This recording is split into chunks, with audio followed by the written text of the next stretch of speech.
Okay, sweet. Alright, do you want to do the intro? No, I didn't know we have an intro.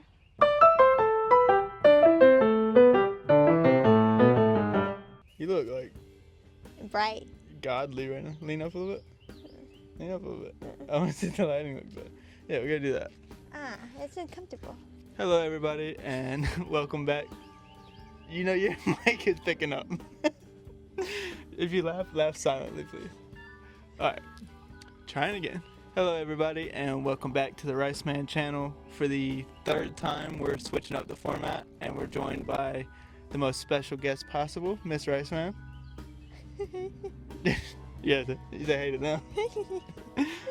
So today's video, we're going to do a double feature, and we'll be talking about Death of a Unicorn, which Miss Riceman preferred, and A Working Man.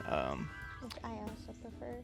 Okay, so she loved both of them, so this will be an interesting video. Spoiler warning, because I doubt we're gonna, there's not really a lot to talk about if you're not talking about, the spoilery aspects of the movie, which I think you can figure based on what these movies are, what's gonna happen, but just a spoiler warning, just a heads up. But yeah, so I guess we'll start with Death of a Unicorn. Death of a Unicorn is the newest A24 picture with Paul Rudd, Jenna Ortega, Will Poulter, and what's the Barry fella? Bald guy from Barry. Okay, yeah, okay, that feels a bit disrespectful because he was honestly like the highlight of this movie. I want to say his name is Anthony Carrigan, something like that, if I'm wrong. And it had the guy from Star Wars too. Who? The old man, he's from Star Wars. Like the dad? Like the asshole? The like one who had rich guy? cancer. The rich guy who was dying. Yeah. This So is Star Wars. So he's in Star Wars. Yep. Do you remember what Star Wars thing? The one when Palpatine came back. Like the most recent stuff? Yeah, with Rey in them. Fair enough. Yeah. That'll be a whole separate video we have to do about your love for the sequel series of the Star Wars universe. But yeah, the movie kind of just, even based on what the trailer is, you can kind of pick up what the vibe is. Paul Rudd, who I believe was like seriously miscast in this movie. This was not a Paul Rudd movie at all. Like, he has certain strengths, and I don't think this movie was highlighting those. But he and his daughter is Jenna Ortega, who's playing like a modern edgy teen. Is that a good way to say it? She's playing a different character, like Wednesday, but not Wednesday. Kind of like Beetlejuice, but not Beetlejuice. The same character vibe. Right, yeah. Most of her characters, you kind of, it's... Depression, yeah, drugs. right, yeah. Very depressed person. And yeah, she has an estranged relationship with her dad, played by Paul Rudd, like we said. And her mother... So I'm sneaking up on And Paul Rudd's character is kind of trying to move up in the corporate field, and he's going on a visit with his new bosses to hopefully land a higher role. And turns out the bosses are Weird. Yeah, they're weird. They're your typical Creeps. creeps. Yeah, they're corporate assholes. And this movie explores like the pharmaceutical version of. What was that? Birds. Ever heard? That was not a fucking bird. Birds. Okay, so this movie explores like the pharmaceutical field and how exploitative it is. Don't even look at you for that one. Yeah, how exploitative it is and how everything is for profit. Even when, like I said, spoiler warning ahead, but spoiler alert, the magical aspects of the unicorn that they end up killing on the way there ends up healing cancer and basically every ailment you have. Like I think Jenna's she had like acne on her face or something. Yeah, it just has healing powers. Okay, so yeah, it heals everything, but as we know, even Will Poulter makes a joke in the trailer and in the movie where that's the biggest one, referring to cancer, talking about how like if you were gonna cure anything, that's the one. That's the biggest one. And like I said, him and Anthony Carrigan, God, I hope that's his name, or I'm gonna have to edit a lot. They were really the highlight points of this. I think Jenna's involvement in the movie was not the best thing she's been in. Is that fair to say? It was great. Okay. So yeah, she liked it a bit more than I did. Jenna's character used a lot of political satire in the movie, but I feel like it was just explored to do like just for one-liner type things, and it wasn't necessary for like her character at all. Like it didn't lead to anything. She was just kind of more defiant and showed a bit morality than everybody else. On the way there to the residents of the pharmaceutical owners, they kill a unicorn, and Jenna grabs the horn, has like an existential experience with it. And this was the part of the movie that I fucking hated. They like tried to be deep about stuff, and like I believe at one point she's like, it was like an experience. It was like they were talking about like fucking yeah, exactly. They were talking about like it was like a fucking ayahuasca trip, and they're like, it showed me the place where even after we leave here we'll be good, and it was like trying to be spiritual, but she like Mrs.Riceman said, it was like very surface level. She said some shit like, I saw Mom there, and it's like, okay, we get what it's supposed to be. It was a bit on the nose for what they were trying to get across, but that whole aspect of the movie didn't work, and that's kind of what my like main gripe with the movie is I think it's not a fucking bird. There's some shit over there. Yeah, I think this movie was like struggling with its own identity, which it's not necessarily like a fair criticism for every movie, because you can kind of tiptoe into different genres and dip a little here, dip a little there. This movie tried to have its cake and eat it too with that, I'd say, where if it would have just chose a lane, if it wanted to be like the fun, just quirky creature feature movie, I think it should have just stuck with that, because all those aspects I really enjoyed of it. Now that's my personal taste. You felt differently about it. I don't think you really cared. Yeah. So yeah, it was like it was just that, different points, they were trying to be different things, and I just mainly preferred that creature feature, just the comedic aspects of what it could be, and using the unicorn as like, your monster, your slasher or your Jaws type character was pretty interesting, and I think the movie kind of like benefited from all those scenes. You liked the butler, you liked Griff, the Anthony Carrigan, right? Yeah. You want to explore that a little bit? He was used. He was underpaid. Yeah, he was that. He had a bit of his own agency too, where he didn't kind of like, he would give reactions when he was boss, like Will Poulter, and I can't remember Will's name. It's like Stefan. Toy Story guy. Toy Story guy. He looks like the guy from Toy Story, the little kid from Toy Story. Andy? That fucks up all the kids. Sid? All the toys, yeah. You say Sid? Time out. This is not related, but every time we watch AEW now, it's Kyle Fletcher. You say looks like Sid. That one too. They both look. Okay.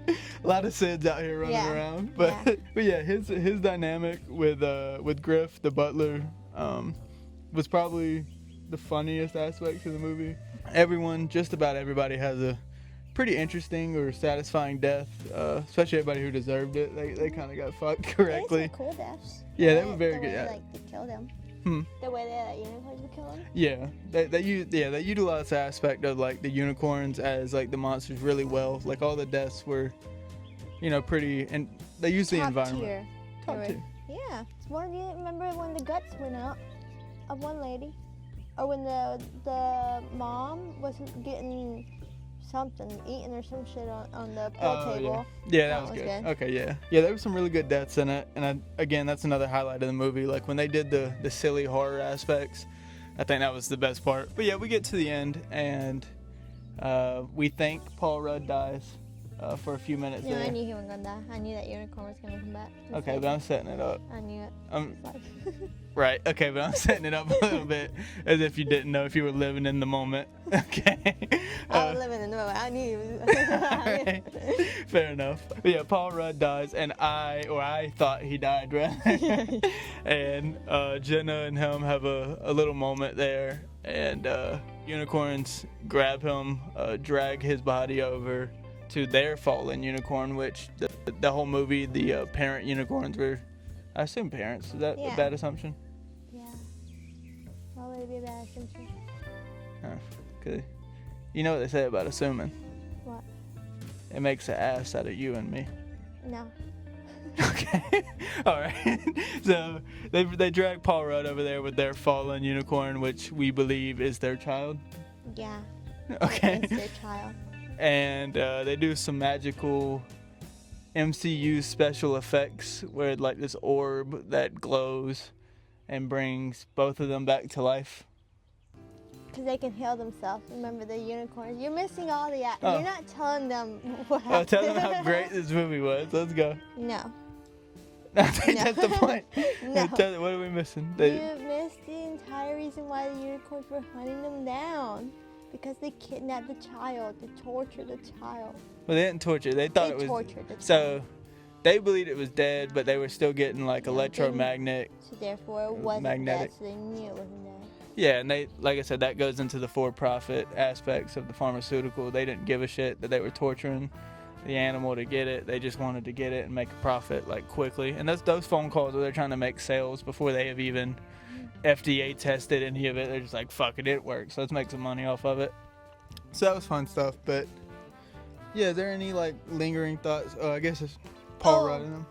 When the unicorn at the end was Yeah, what happened to the unicorn? They're white. So the unicorns, when they were chasing the evil It was humans. just the dad one too, right? We're assuming that's the dad. We don't That was the dad. know the gender of the unicorn. I'm gonna say that's the dad. All right. So when the what we believe to be the dad unicorn, I guess, was hunting everybody down, he was. Tell us the aesthetic differences. He was black. Uh-huh. And then, after the whole thing, he turned white. But I forgot how he turned white. Was it like He just turned when they did the little orb Yeah. MCU explosion shit, Which and I they don't know healed why him. they made him turn color. I don't either. I don't either. I maybe it was like showing, Evil like unicorn. yeah, The like when unicorn. AEW did Cody and But Malachi. that don't make sense because the mom was white throughout the whole movie, right? But the mom wasn't necessarily. Yeah, she was. She wasn't necessarily hunting into the Yeah, end. she Eh? was. All right, well, fuck me. fucking I what? forgot the movie, I guess. Okay. So, but yeah, I'm gonna just say they were trying to do like an aesthetic thing, like Malachi when he came to AEW and he was the evil, spooky guy. He wore all black, and when Cody, our beloved babyface, who was our savior, was wearing all white, that was supposed to represent good versus evil. Now look at them. And do you think that's probably what they were trying to do, or you think they were just like, this would be a cool idea, let's change the Yeah. color? I don't know why they changed color. I don't know. Yeah, it was a bit strange, but yeah, the movie ends on a happy ending. I would say a fucking Disney Channel ending, if anything.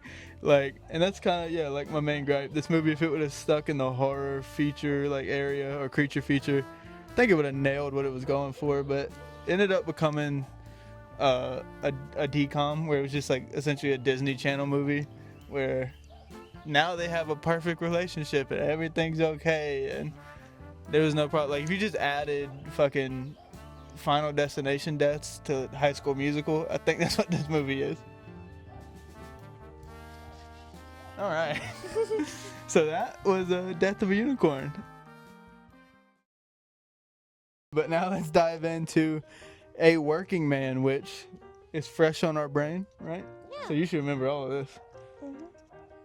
So what were your first thought, your initial thoughts on the movie, just front to back? You sat down, watched it.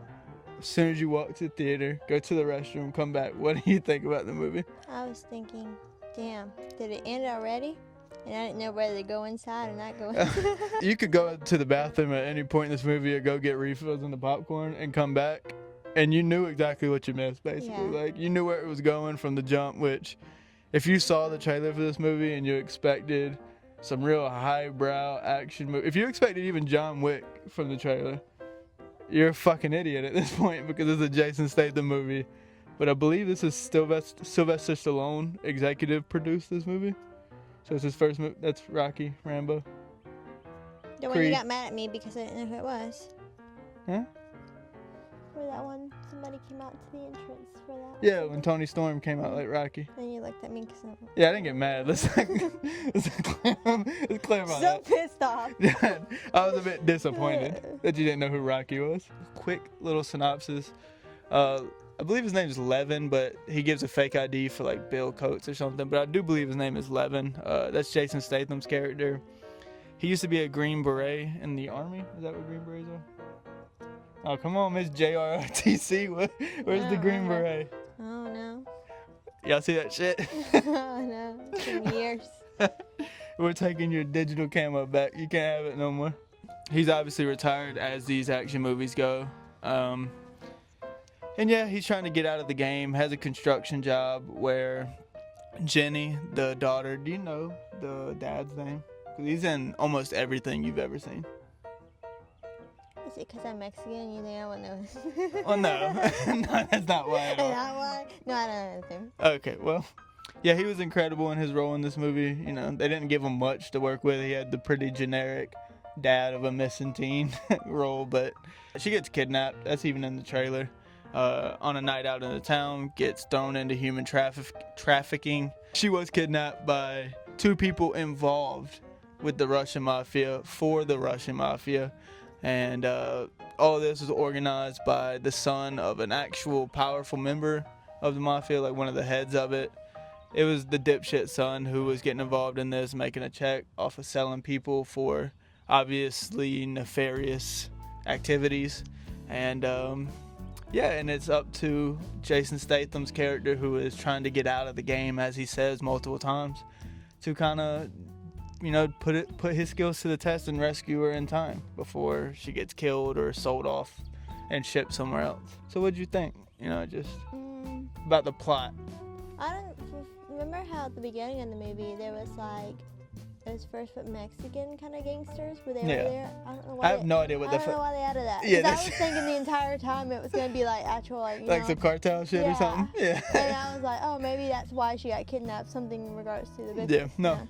The first scene where you see Levin's crazy skills in action is at the construction site where like 12 men come up and just attack a random worker on the site. There is no lore given, no explanation, no reason other than to show how badass Jason Statham is. He like beats their ass with like nails in a bucket, and I think one of them even looked like it was shot for 3D, the way the nails go through the camera. I was thinking that too. I was like, oh, we should have watched it in 3D. No, we shouldn't have. If you watch a Jason Statham movie, you already know this, but he's the perfect everything. He's the smartest guy, the strongest guy, the most badass guy. He's a firefighter. He's a beekeeper. He's fucking everything in every movie you watch. He's the perfect guy. I don't know if I ever watched it. One little problem I have with this movie, which it's kind of a big problem because you know what these movies are going to be going in, so they kind of got to nail these aspects of it, but it felt like a trailer for the movie. Like it was like just speed running what they thought this movie should be, or this type of movie should be. Like I think there was even like music playing in the background of like half of them, so it felt like a fucking music video for the action movie. There's a lot of clubs. Yeah, a lot of terrible club shots, but what I mean is like when the daughter gets kidnapped, you go through Jason kind of being like, oh, I don't want to get back in the game. And it's like, all right, brother, this is 20 minutes. You could have just said, yeah, we know what the fuck it's going to be. There's no reason for him to say no. I get what they were trying to do. He's going to lose his daughter because he's so violent and he's got PTSD or some shit. But it's like, let's just get to it. These movies, like, it wasn't interesting enough to kind of dwell on and add that extra amount of time to, especially when you know where it's going. The aspects of, like, how they were reacting, they were trying to create, you know, sympathy for you so you feel, which you do feel that. I think they do a decent job. Like, you don't want anything to happen to Jenny at all. I think the dad, which can't remember his name, he did a good job in kind of selling that aspect of it. Shit, he was in the room just drinking. Right, but you felt for him. He was upset. And, like, you know, when the family's all together, that He shit. was drinking. Yes. If Roscoe goes missing, you gonna lock yourself in the room and drink? He didn't do shit. He asked one person for help and then just sat. Yeah, but the guy he asked for help, he knew he was a badass. He sat down. Okay, fair, but He gave up. He didn't give up. He gave up. He didn't gave give up. But that's why, that was the dynamic. Jason told him don't give up, and he took the bottle away from him. And then what he did? We didn't see him the rest of the movie. We did. We seen him at the end when he was crying. I didn't see him at the rest of the movie. Yeah, because you went to bed. I didn't see anything. Alright, so you're reviewing your experience of it, which may be different than everybody else at this point. If you don't go piss during the final scene, then you'll get what I'm saying. You said it was gonna end, and it never ended. that's what this movie felt like. You were waiting on it to end. I think the middle part struggled because of that. Like there was a lot of he went to like a hangar that was supposed to be like a Western biker saloon thing. Yeah. Or what was the purpose of him getting the drugs? I don't fucking know. What the drug thing I don't was for. fucking know. But there was like a biker guy that was running a saloon that was kind of like a middleman for selling drugs. Used to be in the military. And when Jason, spoiler alert, fucking murks his ass in the end, he does like a respectful close his eyes. So I didn't need to kill you type thing. It was fine. I mean, this movie was aggressively fine. There was my favorite part of it was the way they shot nighttime.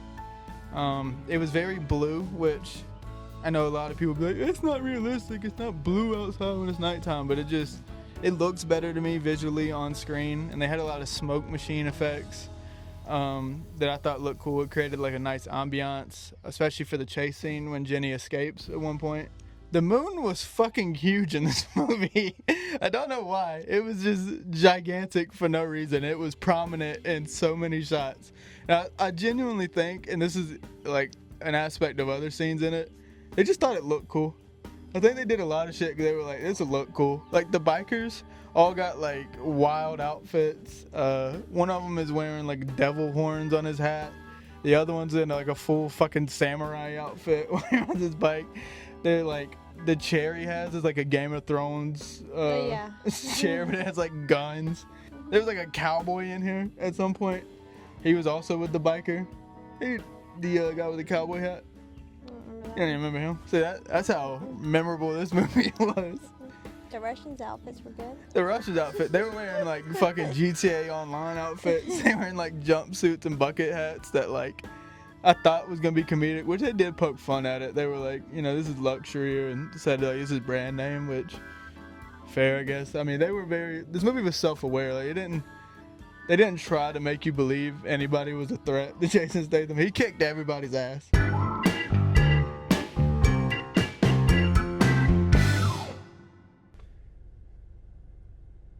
All right. I do like that Jenny, they gave her agency where she wasn't just a victim who was kidnapped. Every chance she got, she was doing some pretty badass stuff. And that was a cool aspect of it. But yeah, Statham, Levin, rescues her at the end. There was no doubt about it. If you seen Jason Statham show up, somebody was about to fucking die. Like, pretty handily too. It wasn't gonna be any question about it. But yeah, they escape. And I will say a highlight of the movie is Gunny. David Harbour, his blind buddy from War. Oh, Hopper? Yeah, Hopper. Yeah, Hopper was really good at it. Yeah, he was pretty awesome. He gave the movie like some humanity that like I think it could have lacked otherwise. Like you really liked him. He was very likable in the role. He definitely was doing some acting with a capital A, trying to be blind. Like he's doing a lot of this with his hand. He's like touching walls as he walks. Very dramatic, being a blind person. Love Hopper. He did phenomenal. An icon as always. Fair. Oh well, we do got to talk about the daughter. Some of her lines. Statham's daughter in this movie. Not to pile on. She's a child actress. And it's not her fault. Are you shedding on a child right now? I'm not doing that. No, no, it's not her fault. The lines, every line in this movie is corny. Every action movie, the lines are corny. It's up to having somebody who can really deliver it to like elevate it to not be that. I guarantee you, if you've read this script, you're saying it's the child's fault no, for I'm not delivering the stuff as she should. Is that what you're saying right now? No, I think it's what makes the actor so great is there's impossible lines given to them that they can turn into something that you don't think is terrible. That makes sense? And she's like, yeah, can I tell you something, Daddy? I'm mad at Mommy for dying. And it's like you're supposed to feel something for it. You felt something. For that. What did I feel for that? Humor. I did The only laugh. one in there laughing. Well, Grandpa, he didn't have to save you. And you thought that was good. That was good. We went to go see this movie with her cousin and her boyfriend. Yeah, I tell you, she was gonna go and she wanted to do warfare or something like that. Yeah, A24 fucking war propaganda movie. That's also got Will Poulter in it. Remember how it is? Toy Story guy. Yes. Yeah. What is he playing there? He's a soldier. Have you seen our soldiers? You think they all look like Jason Statham? So yeah, we chose not to see that because we're not going to support American war propaganda, right? Yeah. Double mic you for that. Yeah. But yeah, just kind of wrap it up. Death of a Unicorn was aggressively 3 stars. okay. You said 3? 3 stars. Well, let me get to that. Oh. I didn't know you had a segment. Yeah, we have a segment for this, even though I forgot it in the last video. So you're gonna rate it on the grain scale, the grainometer. So Death of a Unicorn, what do you give it? You can do halves and quarters. 3 grains. That's fair. Pretty normal. That's pretty good for you. Yeah, I'm gonna go 2.5. It was Basically 3 then. It's not basically 3. It's a difference. I'm about to Dave Meltzer this shit and tell you the difference in a 3-star. And then so for a working man, I give that a 3. I'd probably personally go 2.5 just because there were aspects of like, you know what, fuck it. 2. It was 2. I don't think I'm gonna be like excited to rewatch it. Death of a Unicorn I would probably still buy on DVD. I don't think I'm gonna do that for a working man. You don't like action movies that much, so. What? I love John Wick. Yeah. Alright. None of these movies are like gonna electrify you, but if you're bored, you wanna go to the cinema, there's plenty of good movies there's plenty of movies you can go out to see right now. Working Man is okay for that. It's definitely the better to go to the movies to see it. Death of a Unicorn, you could probably wait and have the same experience. Hell of a Summer, I wish we would have got to see, like I said. Currently Minecraft, we're gonna wait till that comes home because I'm not getting assaulted by children. There's a lot of kids there. Like I said, Minecraft, we'll wait till it comes out on streaming or on demand rather, and we'll watch that. I'll get her to watch it. She's not a big Minecrafter. She doesn't mine or craft. Sims, I can do Sims. No, that's a whole different game. Animal Crossing. No, those are different games. Yeah, but that's like what I would build. Minecraft and Roblox and... Do you build in Roblox? What is Roblox? What do you do in Roblox? Why do you think I know what Roblox is? What the fuck does that mean? That being said, you want to wrap it up? Bye.